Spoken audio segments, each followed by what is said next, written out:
अस्सलाम वालेकुम and welcome to nursing talk. आज हम डिस्कस करते हैं सीपीआर। सीपीआर एक लाइफ सेविंग टेक्निक है जिसको हम यूज़ करते हैं किसी भी मेडिकल इमरजेंसी सिचुएशन में, जहाँ पे हमें एक विक्टिम होता है जिसकी हार्ट बीट या फिर जिसकी ब्रीदिंग जो है वो स्टॉप हुई होंगी। तो सीपीआर का जो फुल फॉर्म है वो है cardio pulmonary resuscitation. Cardio stands for heart, pulmonary stands for lungs, while resuscitation stands for restore। तो ये इसमें हम क्या करते हैं, इसमें हम हार्ट लंग्स की जो फंक्शंस हैं उनको रेस्टोर करते हैं ताकि जो एक पर्सन है वो रिवाइव हो सकेगा। तो अब हम डिफाइन करते हैं कि सीपीआर क्या होता है। सीपीआर को हम सिंपली बोल सकते हैं it is an emergency medical procedure, जहाँ पे हम इसमें एक पेशेंट को जो है उसमें हम एक्सटर्नल हार्ट कंप्रेशंस देंगे अगर पेशेंट को कार्डियक अरेस्ट होगा, और इसमें हम आर्टिफिशियल वेंटिलेशंस देंगे अगर पेशेंट को रेस्पिरेटरी अरेस्ट भी होगा। तो कार्डियक कंप्रेशंस के बाद और आर्टिफिशियल वेंटिलेशंस के देने के बावजूद भी अगर पेशेंट जो है वो रिवाइव नहीं होगा तो हम उस वक्त क्या करते हैं, हम उसको इलेक्ट्रिक शॉक देते हैं with the help of the defibrillator. So we can define CPR as an emergency medical procedure performed for a victim of cardiac arrest or pulmonary arrest or both. It involves the use of the external heart compressions along with the artificial ventilations and sometimes electric shock with defibrillator। जो CPR है तो इसको start करने से पहले हमें कुछ conditions जो हैं वो हमें चेक करनी पड़ती है। सबसे पहले ये है कि पेशेंट जो है वो देखना है कि वो सेफ़ एनवायरनमेंट में है या फिर नहीं। तो सेफ़ एनवायरनमेंट में लेने के बाद अगर पेशेंट सेफ़ एनवायरनमेंट में नहीं है तो उसको सेफ़ एनवायरनमेंट में जो है शिफ्ट करना है। तो सेफ़ एनवायरनमेंट में शिफ्ट करने के बाद हमें उसको एक हार्ड एंड फ्लैट सरफेस पे जो है उसको वहाँ पे ले डाउन करना है। जब आपने पेशेंट की जो है पोजीशन जो है मेंटेन करी तो उसके बाद क्या करना है, हमें पेशेंट की जो है रेस्पॉन्सिवनेस चेक करनी है, क्योंकि बाज़ औक़ात ऐसा होता है कि रास्ते पे पेशेंट जो है सिंपली फैंट भी हो सकता है, या आजकल आप देखते हैं कि ड्रग यूज़ इतना ज़्यादा हुआ है कि रास्ते पे लोग जो हैं नशे की वजह से गिरे हुए पड़े मिलते हैं, तो उनमें आप CPR नहीं दे देंगे। तो यहाँ पे हमें क्या करना है, पेशेंट की रेस्पॉन्सिवनेस या हम बोल सकते हैं कॉन्शियस लेवल जो है वो चेक करनी है। तो उसके लिए आप क्या पेशेंट को करेंगे, उसको टेप करेंगे, उसको शेक करेंगे और उसको बुलाएंगे, उसको आवाज़ देंगे, जागने के लिए आवाज़ देंगे या उसको बोलेंगे कि आप ठीक है वगैरह वगैरह, जो भी आप अपनी ज़ुबान में उसे बोल सकते हैं। तो आपने पेशेंट को क्या करना है, उसको टेप करना है, उसको शेक करना है ताकि वो जाग सके। लेकिन अगर आपका पेशेंट जो है, आपका जो विक्टिम है वो अनरेस्पॉन्सिव है टुवर्ड्स योर स्टिमुलाई, तो उसके बाद आपने क्या करना है, आपने कॉल करना है इमरजेंसी नंबर पे। अगर आपके पास इजीली एक्सेसिबल फ़ोन है उधर वहाँ पे तो आप कॉल कर सकते हो इमरजेंसी नंबर पे, जो कि कश्मीर में 108 है, या आपके लोकल एरिया में कैसे होगा, कौन सा नंबर होगा वो आपने पता होना चाहिए। तो आप उस नंबर पे कॉल कर सकते हैं, उन्हें कन्वे कर सकते हैं कि उनका यहाँ पे ये जो है कि यहाँ पे एक विक्टिम है। तो कॉल करने के बाद आप क्या करेंगे, तो आप CPR स्टार्ट इमीडिएटली CPR जो है वो स्टार्ट करेंगे। तो CPR स्टार्ट करने के लिए या CPR को जो है यूज़ करने के लिए हमें कुछ गाइडलाइंस है जो कि अमेरिकन हार्ट एसोसिएशन की गाइडलाइंस है, और हम वही गाइडलाइंस जो है वो यूज़ करते हैं। 2000 पहले क्या था कि हम अमेरिकन हार्ट एसोसिएशन ने गाइडलाइन दी थी, वो ये था कि इसके जो स्टेप्स है, CPR के जो स्टेप्स है वो है as A B and C। यानी कि हम सबसे पहले एयरवे मेंटेन करते थे, उसके बाद जो है ब्रेथ्स देते थे एंड देन जो है हम कंप्रेशन देते थे। लेकिन अब क्या है, 2010 में जो नई गाइडलाइंस आई अमेरिकन हार्ट एसोसिएशन की वो है CAB, यानी कि सबसे पहले हमें क्या है, हमें कंप्रेशंस देने हैं और उसके बाद जो है एयरवे मेंटेन करना है, and then we have to give the breaths to the patient. ऐसा क्यों हुआ, उन्होंने ABC को CAB में क्यों चेंज किया? क्योंकि एक छोटी सी एग्जांपल हम देंगे यहाँ पे। अगर आप देखेंगे कि यूजुअली अगर हम ब्रेथ होल्ड करते हैं, कोई भी इंसान ब्रेथ होल्ड करता है 1 मिनट 2 मिनट, तो उसमें कोई डैमेज नहीं आता है। इवन कि जो स्विमर्स होते हैं वो लॉन्गर टाइम के लिए ब्रेथ जो है वो होल्ड कर सकते हैं, तो उनमें उसकी वजह से कोई जो है डैमेज नहीं होता है। इसी तरह जो कार्डियक अरेस्ट वाले पेशेंट्स हैं वो भी ब्रेथ होल्ड कर सकते हैं even for the longer time than we people, than a normal person. तो वो ज़्यादा टाइम के लिए ब्रेथ जो है होल्ड कर सकता है। लेकिन वहाँ पे जो सबसे ज़्यादा ज़रूरत होता है उसको रिवाइव करने के लिए, एक कार्डियक अरेस्ट को रिवाइव करने के लिए जो ज़रूरत होता है वो होता है ब्लड फ्लो। ब्लड फ्लो अगर उसको नहीं मिल रहा है टू द ब्रेन, ब्रेन जो होता है वो with in few minutes after stopping of the blood flow, जब ब्लड फ्लो उसको नहीं मिलता है तो उसके बाद क्या होता है, उसमें ब्रेन में जो है डैमेज स्टार्ट हो जाता है। तो अगर ब्रेन को ब्लड फ्लो नहीं मिल रहा है देर तक तो उसमें डैमेज स्टार्ट हो जाएगा, तो वो जो है पेशेंट को फिर रिवाइव करने में प्रॉब्लम हो जाती है। तो हमें सबसे पहले इसीलिए जो है कंप्रेशन देने होते हैं, क्योंकि एयरवे जो है, जो ब्रेथ्स जो है, जो ब्रीदिंग जो है वो हम बाद में भी जो है वो रेस्टोर कर सकते हैं। तो उसमें उतना ज़्यादा मसला नहीं होता है जितना हार्ट फ्लो स्टॉप होने में मसला हो जाता है। तो इसीलिए अब क्या करते हैं हम फॉलो CAB, यानी कि सबसे पहले कंप्रेशंस, उसके बाद जो है अपने एयरवे करना है maintain, and then you have to give the breaths. तो अब हम स्टार्ट करते हैं CPR। जब आपने रेस्पॉन्सिवनेस चेक करी, पेशेंट ने रेस्पॉन्स नहीं दिया, तो अब हम दे देंगे CPR करते हैं स्टार्ट। लेकिन CPR को फिर से स्टार्ट कंप्रेशन देने से पहले हमें क्या करना है, हमें पेशेंट का जो है पल्स चेक करनी है, whether the patient has pulse और whether the patient does not have the pulse. तो पल्स हम अलग अलग साइट्स पे यूज़ करते हैं, चेक करते हैं, लेकिन CPR में जो हमारे लिए जो पल्स जो हम ज़्यादा लेते हैं that is the carotid pulse. और वो कैरोटिड पल्स हम कैसे लेते हैं, हम मिडिल फिंगर और अपनी इंडेक्स फिंगर जो है वो पेशेंट के नेक के साइड में जो है पुश करते हैं, और वहाँ पे हमें फील होता है carotid pulse, and we have to pulse it, we have to feel it just for a few seconds. आपने बस देखना है कि वहाँ पे पल्स आ रहा है कि नहीं, आपने गिनना नहीं है, क्योंकि उससे क्या होगा कि अगर आप टाइम लगा देंगे पल्स लेने में ज़्यादा तो वहाँ से लेट हो जाएगा, ब्लड फ्लो बहुत ज़्यादातर देर तक जो है स्टॉप रहेगा। तो अब जब आपने पल्स भी जो है देखा, इसके बाद आपने जब अब पल्स नहीं आया तो आपने जो है आप लोकेट करना है वो एरिया जहाँ पे आप कंप्रेशंस दे देंगे। तो वो कंप्रेशंस हम किस जगह पे दे देंगे उसके लिए हमें जो है पोजीशन जो है पता होनी चाहिए, क्योंकि बाज़ औक़ात क्या होता है, बहुत सारे टाइम यही होता है कि चेस्ट कंप्रेशंस जो है वो इफ़ेक्टिव नहीं रही है, only because the location of the hand of your hands वो इज़ नॉट द करेक्ट।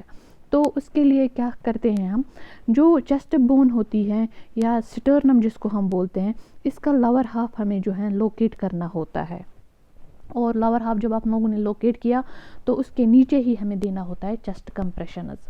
या इससे इजी मेथड ये दूसरा मेथड है, आपने इस स्टर्नम का जो है लोअर एंड जो है वो लोकेट करना है, और उसके ऊपर बस एक फिंगर की जो है लेंथ जो है वो छोड़नी है, और उसके ऊपर आप दे देंगे चेस्ट कंप्रेशंस इस एरिया में।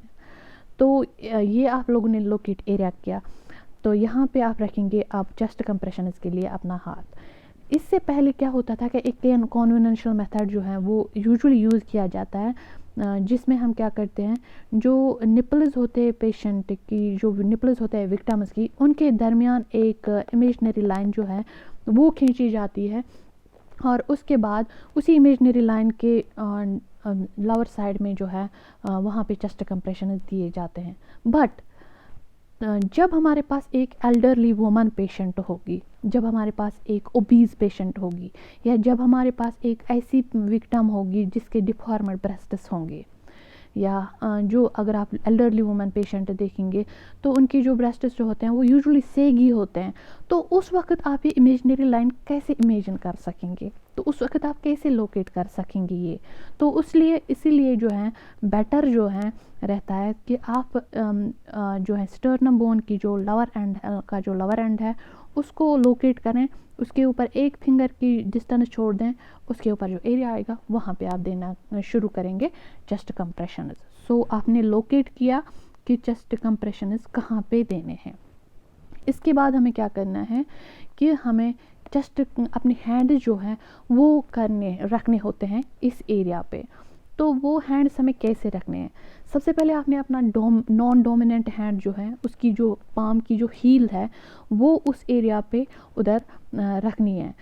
आपने एरिया को लोकेट किया, उसके बाद जो आपका नॉन डोमिनेंट है उसके हील जो है वो उस एरिया पे रखनी है, और उसके बाद जो आपका डोमिनेंट हैंड है वो उस अपने हाथ के ऊपर नॉन डोमिनेंट हैंड के ऊपर रखना है और अपने फिंगर्स को इंटरलॉक करना है और अपनी बॉडी का पूरा जो आपका जो फोर्स होगा, वेट होगा, वो अपने हैंड्स के ऊपर लाना है। तो वो आपके हैंड्स के ऊपर कैसे आएगा, आपकी बॉडी का जो पूरा वेट है वो आपके हैंड्स के ऊपर कैसे आएगा।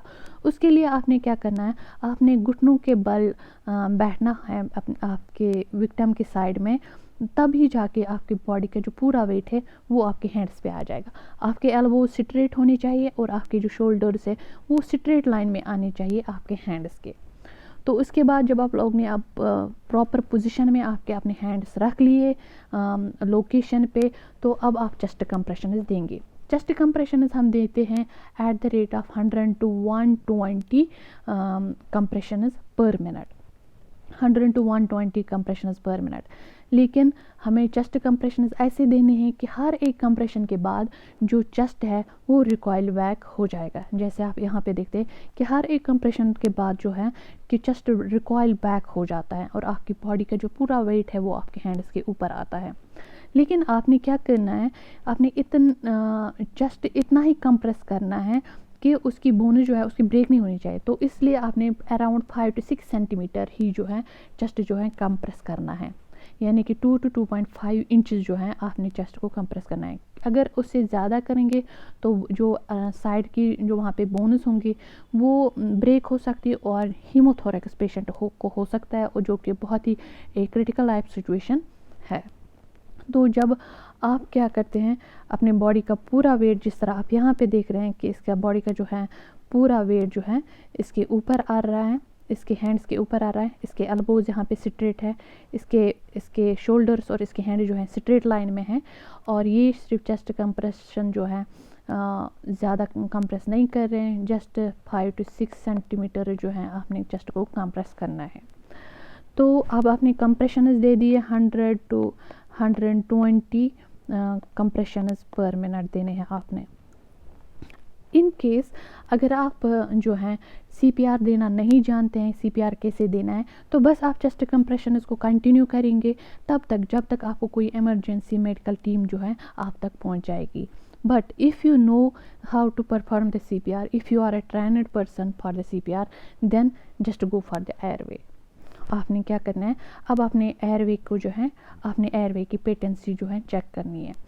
तो जब आप पोजीशन रखने स्पाइन पोजीशन में आप जब आप एक विक्टिम को रखते हैं तो आप देखते हैं कि जो इसका जो यहाँ पे ये है एयरवे ये पूरी तरह से ब्लॉक्ड होता है बिकॉज ऑफ द टंग, तो ये ब्लॉक्ड रहता है। तो इसके लिए क्या है, इसको ओपन कैसे करना है, हमें इसमें एक मैनुअल आता है जिसको हम हेड टिल्ट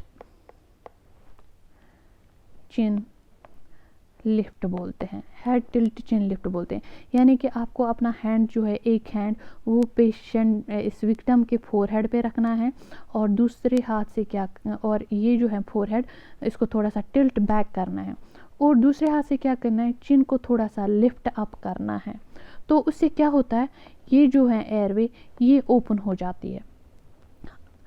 आपने हेड को टिल्ट बैक किया और चिन को लिफ्ट अप किया जेंटली, और उसके बाद क्या होगा कि एयरवे जो है ओपन हुई।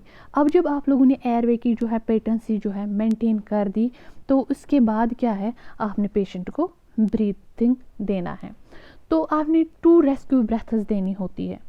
तो लेकिन रेस्क्यू ब्रेथ को स्टार्ट करने से पहले आपने क्या करना है, आपने हेड टिल्ट चिन लिफ्ट मैनवर करना है। उसके बाद पेशेंट की जो नॉस्ट्रल्स हैं उनको क्लोज करना है। अब आप दे देंगे ब्रेथस। तो जब आप ब्रेथ दे रहे हैं तो आपने देखना है कि उसका जो चेस्ट है वो रेज हो रहा है कि नहीं हो रहा है, जो पेशेंट का जो चेस्ट है वो रेज हो रहा है कि नहीं हो रहा है। अगर पेशेंट का चेस्ट रेज हुआ तो तब जाके आप सेकंड ब्रेथ देंगे। अगर पेशेंट का जो है, विक्टिम का जो है चेस्ट रेज नहीं हुआ, तब आपने क्या करना है, आपने फिर से अपना ये हेड टिल्ट चिन लिफ्ट मैनवर जो है फिर से करना है, ताकि पेशेंट का जो है एयरवे वो ओपन हो जाएगी। और ये ब्रेथ जो है हमें 1 सेकंड के लिए देनी होती है, और इसमें हमें ज़्यादा फोर्स अप्लाई नहीं करना होता है और ना ही बहुत ज़्यादा ब्रेथ्स देनी होती है। जब आपने अब 2 ब्रेथ्स दे दी तो आपने ये, लेकिन आप ये इंश्योर करेंगे कि आपने जो है नॉस्ट्रल्स जो है पेशेंट की वो क्लोज करी। आप जो ब्रेथ्स हैं वो आप माउथ टू माउथ भी दे सकते हैं या माउथ टू नोज़ भी दे सकते हैं। तो माउथ टू माउथ हम जब पेशेंट का जो है माउथ होगा वो ठीक होगा तो उस वक्त आप दे सकते हैं। लेकिन अगर माउथ में कोई इंजरी हुई हो, ज़्यादा इंजरी हो, आप माउथ टू माउथ नहीं दे सकते, तब आप माउथ टू नोज़ भी दे सकते हैं ब्रेथ्स। अब आपने ब्रेथ्स दे दी तो इसके बाद हमें क्या करना है, हमें फिर से चेस्ट कंप्रेशंस देने हैं at the rate of 100 to 120 compressions. लेकिन एक साइकिल में हम 30 कंप्रेशंस देते हैं। तो जब आपने 30 कंप्रेशंस दी उसके बाद आपने एयरवे जो है उसकी चेक करनी है, उसके बाद आपने ब्रेथ्स देने हैं। 30 कंप्रेशंस के बाद आपने 2 रेस्क्यू ब्रेथ्स देने हैं। तो रेस्क्यू ब्रेथ्स देने के बाद आपने फिर से जो है चेस्ट कंप्रेशंस देने हैं। तो उसके बाद आप चेक करेंगे पल्स, फिर से देखेंगे कि पेशेंट का जो है कैरोटिड पल्स वापस रिज्यूम हुआ कि नहीं हुआ। अगर रिज्यूम हुआ होगा तो ठीक, अगर नहीं रिज्यूम हुआ होगा तो आपने फिर से क्या है चेस्ट कंप्रेशन जो है वो कंटिन्यू करने हैं and you have to go for the second cycle. तो एटलीस्ट हम कम से कम 5 साइकिल्स जो हैं कंप्लीट करते हैं, और 5 साइकिल्स में आते हैं 30 कंप्रेशंस एंड 2 रेस्क्यू ब्रेथ्स। एक साइकिल में आता है 30 compression and 2 rescue breaths. So you have to continue the chest compressions till the emergency medical team comes to your help, or till you see any sign of the life in the victim. So ये जो हमने CPR यहाँ पे पढ़ा, ये CPR हम adults में, ये हम CPR चिल्ड्रन में जो about the age of the 1 year जो होते हैं उनमें यूज़ करते हैं। बट जो हमारे इन्फेंट्स होते हैं उनके लिए अलग से CPR का प्रोसीजर है जो हमने यहाँ पे नहीं डिस्कस किया है, वो हम कभी और डिस्कस करते हैं। सो आप ये CPR जो है ये CPR सीखें और इसको अप्लाई करने की कोशिश करें जब भी आपको कोई कार्डियक अरेस्ट वाला पेशेंट मिलेगा, रेस्पिरेटरी अरेस्ट वाला पेशेंट मिलेगा, बिकॉज हो सकता है आप एक लाइफ सेवर बनेंगे, आप किसी की ज़िंदगी को बचा सकते हैं। So this was all about it. Thanks for watching. Like share and subscribe nursing talk. खुदा हाफिज़।